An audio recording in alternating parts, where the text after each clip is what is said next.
Hi, everyone, and welcome to another episode of The Experience. Of course, I'm Nora Yolis Young, and today we have a special guest, Lisa Tahir, and she is the founder of Psychoastrology, and we're going to definitely need to dig into that and find out more, and the author of The Chiron Effect, Healing Our Core Wounds Through Astrology, Empathy, and Self-Forgiveness. So welcome, Lisa. Welcome to the show. Nora, thank you so much for having me as your guest on The Experience. And I love that name. Oh, cool. I'm so glad you like it. Yeah, I'm excited to learn more about, first of all, what is psychoastrology? Psychoastrology is simply where our personal psychology and our natal astrology intersect. And it's a culmination of our life experiences, our family of origin, and our astrology, which people might think, that means something's written for us in the stars. And actually, no, we wrote our chart. And so it's really about fulfilling who and what we came here to be and really taking ownership and personal responsibility for that. I love that. I love that. And I love that you're saying that we wrote that because, from the work that I do in hypnotherapy, I would 100% agree with the conscious decision to come into this wild and wacky, wonderful world. Yes. And so I'm curious. So, in my mind, and this is just sort of like how it shows up for me, when I think of astrology, it almost is, it feels like a culmination point of when we know what we're coming here to do. All of the dynamics are sort of at play. The players are in place, like all of the Yes. dynamics are set, and then it's like boom, that's where the stars are. Yes. And 100%. You said it so well. Well, thank you. That's Yeah. just how it feels. It's like, what a cool, I mean, how elegant and beautiful is it that the stars can tell us more about us When I from the think human it's perspective? exactly, Nora. And I think that phrase as above, so below is represented in so many things related to our human experience. And again, to move away from that belief and fear, even that it's something bigger than us, judging us, scrutinizing us, putting us through the paces or testing us. We're actually so loved and so guided and so just like doted upon. And it's really when we start to open to that awareness and release those fears, unlearn some of those beliefs we learned from all kinds of sources and start to really ask, show me more of who I'm here to be and how easy that can be and how fulfilling, and start to move more from what brings us joy rather than what doesn't. That life starts to really open up in some new and unique ways. I hear you. That's well said. I mean, that just sounds fun. So much more fun, right? Than being like, I'm going to be judged. I'm going to go to hell or whatever it is that is. I mean, I feel like, and I'm curious about your point of view about what you are witnessing, maybe in terms of your work, maybe with your clients. Do you feel there's a shift happening in terms of like religious points of view and how people are perceiving? Because this, the point of view that you share, I'm in total alignment and agreement with. Couldn't be more aligned. Just boom, Yeah. totally 100%. And I'm curious in your work what you're seeing, if you're seeing any trends, awakenings happening. I know consciousness is shifting. The planet is going through such an interesting time right now. So I'm curious what your interpretation through the lens of your work and your soul, what your Yes. interpretation is. Well, I think there is a shift happening, and I actually think it's always been happening. I feel like there's always been a pocket of people everywhere really open to what's available. And I think for me it's like I finally caught a glimpse of that, and I feel like so many others are. So I think that's the good news. There's always emergence, like Mm, the like beautiful things, wonderful things are always emerging. It's a matter of what we focus Mm, upon, because mhm. certainly we can focus upon what's not working and what's scary, and because that's there as well. But when we shift our focus and choose to feed ourselves, meaning not just our food and beverages, but what we consume auditorily, what are we listening to? What are we viewing? What social media? They don't call it a feed by accident. You're literally feeding on what you consume in that way. And it's a little like, oh my gosh, like a little grotesque, that a feed is like what we're like consuming visually and reading, and like be mindful of that and become more intentional what you are feeding yourself with, because that becomes the out picturing of your life, your daily experience, the people, places, and things that you orbit, as I talk about in my book, the Chiron effect. We're at the effect of our thoughts and our belief systems. We're like mini solar systems. You're a planet, I'm a planet, and we have others that we call our routine and habits that we orbit and that orbit us. And when you start to really become more intentional, as I sense you are, and I imagine so many of your listeners, we start to really experience more of what we want. And I believe in those ways we're able to make the most impact here, do the most good, like really come to be who we came here to be, because we are satisfied. Yeah, boom. And I see someone who's in your orbit right now. My kitty cat, that smelly cat, she loves being in the videos. Aw, she's cute. Thank I'm you. I'm a big kitty animal person. That's awesome. So what led you to this path? And I do want you to talk more about the Chiron effect in your book and the contents therein, but this is the experience, and I am fascinated with your experience. What is it that brought you to the place that you're in now? What led you to that? Nora, it's definitely been my life experience, both personally and professionally. I entered therapy when I was 21, and I really knew this is what I want to do with my life, is help people understand themselves and really peel back the layers of their experience, both what they've lived and what they've been taught. And because it's from that we get to decide what we want to believe. And I actually didn't realize that until more recent years, that I get to choose and I can actually eject thoughts that I don't want to believe and replace them with thoughts I do want to believe, even if there's not that manifested reality yet. That Mm-hmm. is how we create, by like adopting, I want to experience abundance. I want to live in abundance, as an example. And people might say, well, look at you, like, you're on a fixed income, or this is your pay, like that's all there is. But that's only one part of the story, that there's so many channels and avenues available for abundance. And just to even start looking in your environment, like here in Los Angeles, there are beautiful palm trees and the ocean and the mountains, and that's abundance.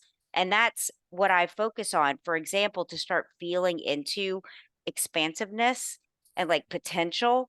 And from there, it's through our minds and our imaginations that we actually create our lives. It's not just our effort and our actions, that's a byproduct. And so Mm-hmm. I've really done all this unlearning, Nora, in the last number of years. And that's led me to want to write a book to help people to really heal their deepest core wounds, I call them, which Mm-hmm. are our pain points of experience that we develop beliefs about ourselves. When a trauma happened as a younger person, you created a belief about yourself. And it might be that I'm unlovable, or Mm-hmm. that I'm not good enough, or Mm-hmm. that I don't deserve. And Mm-hmm. we start to organize our lives around these beliefs to like protect ourselves and be safe.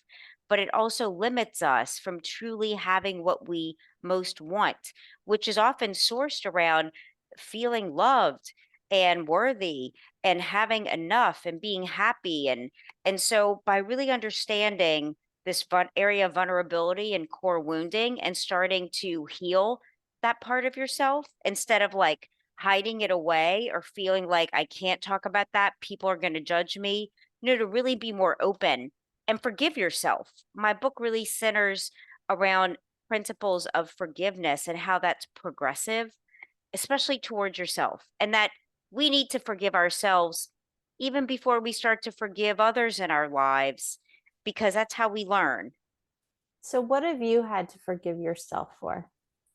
I've had to forgive myself. I talk in my book about falling into addiction, into cocaine addiction when I was younger because I didn't feel worthy or good enough. And I took those things out on myself through, you know, like drugs and alcohol. Typically they feel really good at first, but at a point it crosses over and it doesn't feel good, and it causes negative psychological effects like depression and anxiety. And so to forgive myself that that's where I was, I didn't know that I Mm, deserved better, hmm and I found my way through that as a result of therapy and exercise. Like for me, I found triathlons and people that did healthier things and kind of took me in, and a process of like forgiving myself for treating myself that way, treating my hmm body that way and treating my mind that way and doing things under the influence that I never would have, done had I had a clear mind, and really hmm just forgiving myself for what people might call mistakes, but it's hmm really all opportunities to learn Yeah. how to love ourselves more and Yeah. in turn to love others more. Yeah. Yeah. That's beautiful. I Thank think you. that's a really important message right now. I know I've seen it in my own practice and I'm seeing it in the world that there is a lot of, there was a lot of shift into addiction during the pandemic and the lockdown because people were being forced to sort of be with themselves in a way that they hadn't been for a really long time. And so that piece about self forgiveness before we even look externally to forgive others, I think is such a graceful um, point of view because it's so true. I think people really are looking externally. I think when addiction happens, it's like I need something outside myself to feel better. And Right. I need people outside myself to tell me I'm worthy or I'm okay or I'm lovable or all of those core wound sort of dynamics. Hmm. And but then it's like that really sort of dark, shameful stuff that we're like, oh, I can't even look at the stuff that we really hate about ourselves that we think if people really actually knew, Hmm. then they would hate me or they would be ashamed of me or whatever. And it's like those are the things, those are the juicy nuggets that we get to look at and say, okay, how do I even, I mean, I know sometimes in my work, like people don't even want to look at those Right. aspects of them. They like, no, like it's this Like I'm scary, bad. It's bad. And it's those are the been parts. shoved away Yeah. so deeply. And those Yeah. are the parts of ourselves, as you know, that we need to love the very most and the deepest.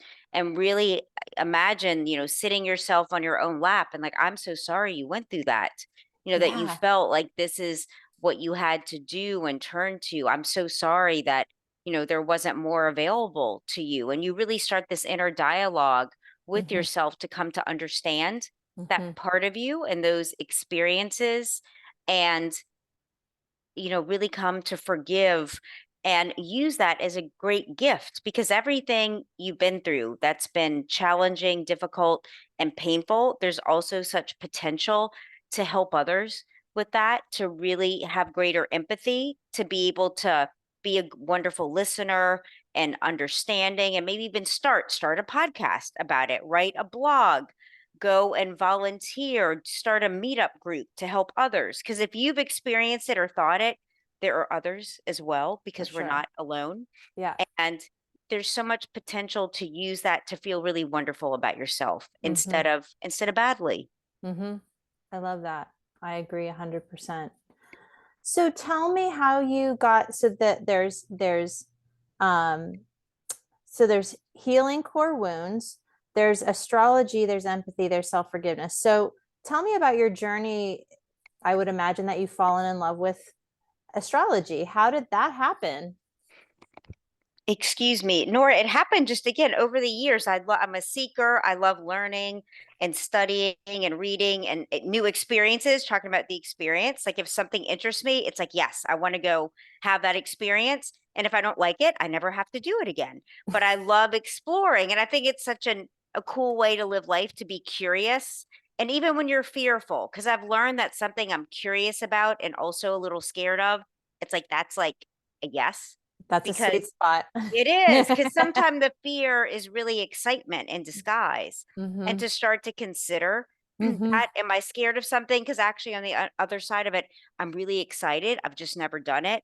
And I'm not Mm-hmm. sure. I might not be good at it, but there might be something awesome here. So I started in Los Angeles when I came out here from New Orleans, just taking intuitive development classes, going to an astrology school to learn about it as a symbolic language. And again, coming to the place, because I used to think, okay, this was written in the stars for me. And I had Mm-hmm. a hard time with that, being a therapist and a believer that we have choice and free will to take personal responsibility for what's happened to us. Not that it's our fault, but it's our within our ability to change and heal. And once Right. I finally got the download, the aha, like, no, like I wrote my chart, like I wrote this. This is who I wanted to be. It became so much more exciting versus something prescriptive Mm-hmm. and like told to Mm-hmm. me. And Right. so That that's you when were like locked into. yes, Right. totally, Nora. Yeah. And Yeah. so astrology is really just that diagnostic point of Chiron. Chiron, Chiron, is Mm-hmm. the healer of the zodiac. And Carl Jung wrote about Chiron and his work on the collective unconscious, just our innate desire to heal. We see it when our body is injured, when we have a cut. Immediately the skin starts healing, or a broken bone, healing. It's just like innate. It is Yep. who we are. And Yeah. that's also psychological and emotional, that it's our deepest desire to heal. But sometimes we just don't know how, Mm-hmm. especially if we grew up in environments where there wasn't that model, where there Mm-hmm. was trauma and abuse or neglect. And these are some of the wounds that Chiron illuminates based upon what sign it falls in your chart. Mm-hmm. If Chiron is in the sign of Taurus, it speaks to a wounding or a vulnerability through neglect, that there was some type of neglect that you experienced. Or Mm-hmm. Chiron in the sign of Cancer speaks to abandonment. Mm-hmm. And a person with this placement might have had a caretaker, a parent that really like left and started a new family. I've seen that with Wow. a lot of my clients, and you were left feeling like you're not good enough to stick around for. So Mm-hmm. in your adulthood, you might find yourself in romantic partnerships where your partner leaves or abandons you somehow. So that's Right. why it's so important to heal, so that you can experience the relationships that you really want instead of repatterning these same wounds over and over. Sigmund Freud called it the repetition compulsion back in 1914, that Mm. we repeat these unhealed patterns. And so my book really helps you uncover those and gives you like practical takeaway steps that you can start using today to shift how you're showing up for yourself. I love that. Practical is good. We want practical. Yeah. And it's it's cool because I'm hearing from you a very different take on astrology by bringing in the dynamic of psychotherapy and also talking about Jung and talking about Freud. And Jung is very powerful But in yeah, being a in hypnotherapist. yeah, in the transpersonal, like Yeah. transpersonal hypnotherapy wouldn't be what it is without Carl Jung. Well, and then Freud for that matter too, right? Like our predecessors are so Yeah. important to what we become.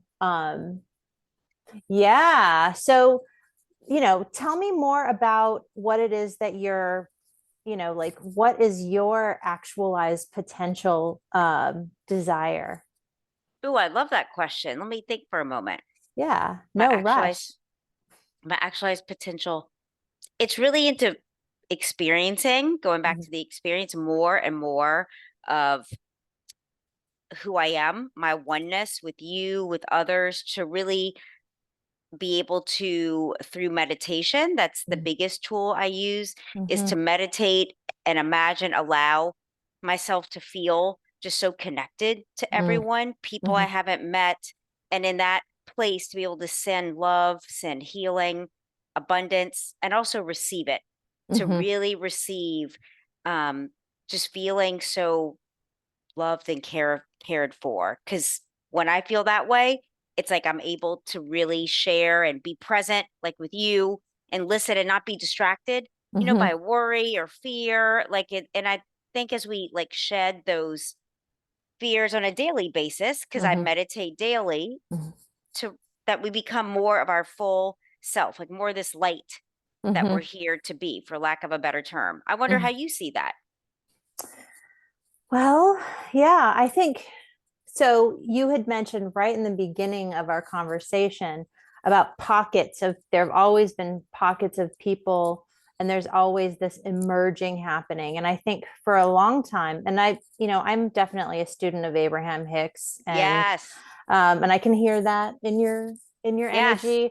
And I love the idea that everything is so, along with that, also what you were saying about the innate balance that we're finding within ourselves, the innate tendency to heal ourselves, to find, above and below, that the universe is seeking harmony and balance Yes. at all times, and that we can kind of sink our teeth into that. That's something we can actually lean on and trust.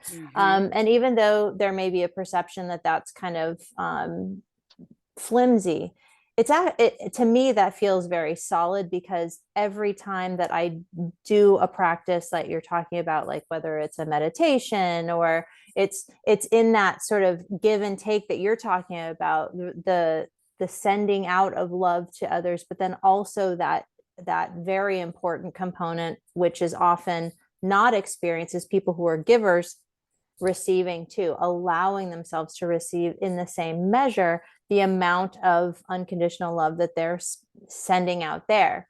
Yes. So having, like, me actualizing my potential in this incarnation is, to me, it is about having fun, and it's Yeah. about the experience of being Nora. Like, what is Yes. Nora doing this life, Yeah. and whatever I've done in the past or whatever I'm going to do, it's all interconnected. Yeah. I've had lifetimes where I wasn't the greatest person, and I have recollection of that.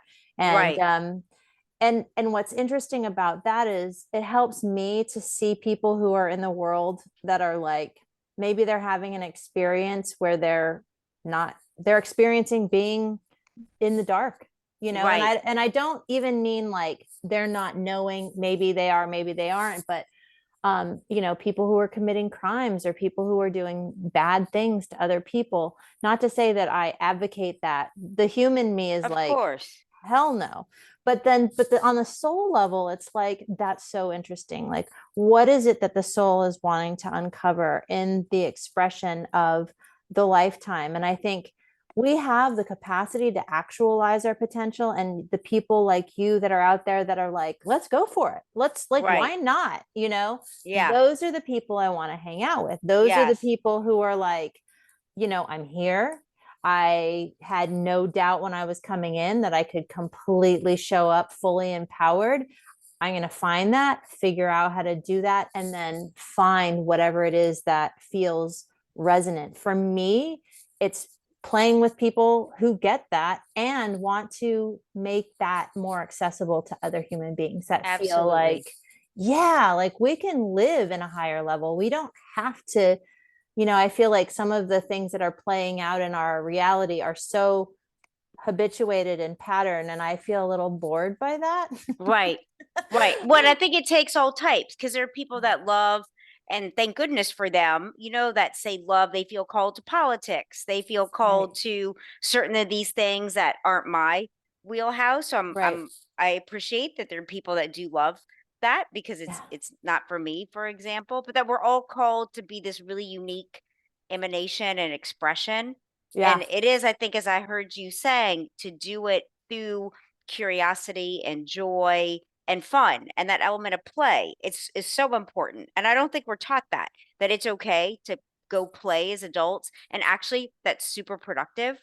It's not Yeah. counterproductive. Like, when you find what feels playful and exciting, you actually do more, accomplish more than if you like ration that and like only save it for weekends or a vacation once a year. Totally. I mean, it's like when you're in play, you're productive on all the levels. You're Yes. productive physically because you're more apt to be physically active, right? In play. Mentally, you're in the zone, right? Yeah. When you are in that flow mentally, you're like a supercomputer, because that's when your subconscious mind is totally locked into your conscious mind, and it just becomes this beautiful flow. And then Yes. emotionally, you're in joy and elation. And so what your soul is bringing forward in that space is just complete resonance. It is. Yes. So And for that's, people to really understand that complete yeah, resonance is when we're like firing on all cylinders and everything we want and intend, it like manifests. yeah. And that's when we're most magnetic to our creations. But what's most fun is when, like people like us, we're getting a chance to talk and play in each other's energy and Yes, expression and harmonize. And this is a co-creation. it is That's really cool. of infinite potential. Yeah. Well, and it's, and it has a life of its own. It Just like, does. and just like negative thought forms have their own energy, positive thought forms create and glom on to like attracts like, and then Yes. we can dance in that space of just creating more of that energy and seeing where that can go. Yes. And Nora, I love helping people with that, with what you're talking about as far as how to work with negative thoughts and negative feelings, because there's so much about positive thinking and how to really break that down and understand it. Because if you're, for example, to use abundance as an example, if you don't know how you're going to pay your rent today, December 1st, it doesn't help to just say I'm rich, because Mhm. nothing in you feels rich. Like you're feeling like I don't have any money. And so that's not going to help you get to where you want to go. Instead, a more authentic statement is like, okay, I don't know how I'm going to pay the rent today, for example, but I know that like I see leaves on the tree and grass growing freely. Like I know there's abundance. I'd like to learn and experience how abundance can flow to me. So, will you help me? Universe, God, whatever you say, will you help me to pay my rent today? And for next month, like find those avenues of abundance, because I'd really like for this to be easier. And I think Mm, that's something you can get on board with emotionally, like mhm, how to create more ease around paying my rent, because mhm, like it feels really hard and that upsets me. And I don't like feeling depressed about this. It like robs me of being happy and available to others. So like help me be abundant. And I think that's a positive thought that's authentic, but it's mhm, also addressing how you're feeling right now. And that's when things start to shift for you in your mhm, life. mhm. Yeah, and I'm glad that you bring it up in that way, because a lot of the complaints that I hear about law of attraction is you're just supposed to act like everything's okay when it isn't. And what I'm hearing in your statement, and I 100% agree with it, is there's the acknowledgement of what is happening and what your Yeah. desire and intention is moving forward. So it's like this, I'm here, and this is where I want to go with it. This is, and it almost, it sounds like a prayer as well, like universe, Yes. source. Like asking Yeah, for asking. help. Yeah, is a fun, um it's like an allowing. It's like, I'm going to hand this over to you, because Right. I'm open to hearing more ways of connecting in this way. Exactly. Yeah, Yes.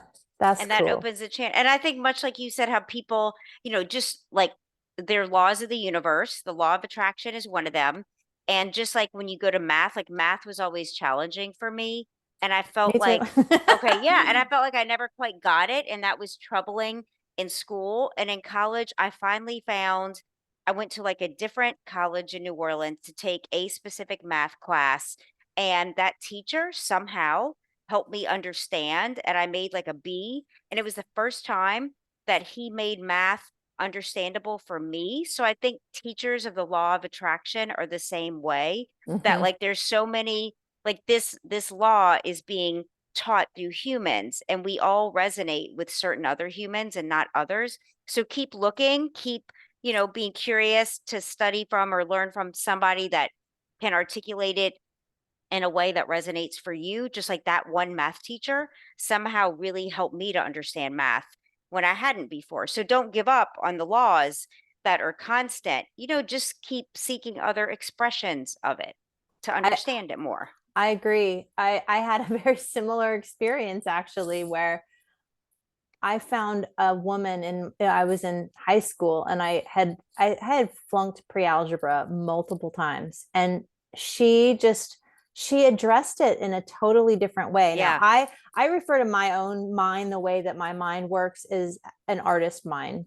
And not to say that some artists aren't amazing at math. It's just how I work is just very flow oriented and Yeah. feeling oriented. I'm feeling the energy of things, and that lens is sort of how I see things. But so she just loved, she's like, this is such a beautiful problem, and let me show you how. And that she just, it That's was just awesome. sappy, sweet, in love with it. And she would see where I would screw up, and she'd go, I see what's happening, and that's sort of right, but let me show you an even better way of doing it. And there was no um just there was nothing wrong with not getting it wrong. It was just learn how to do it the correct way and you'll get the right way. Like I was missing Yes. some components, and she was seeing where I was missing it and was able to fill in the gaps for me. And I think what you're saying is so true.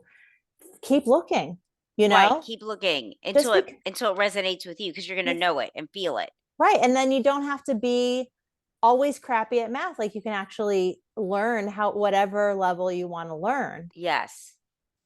Yes. if you want. Like why not? Absolutely. You know? Hmm.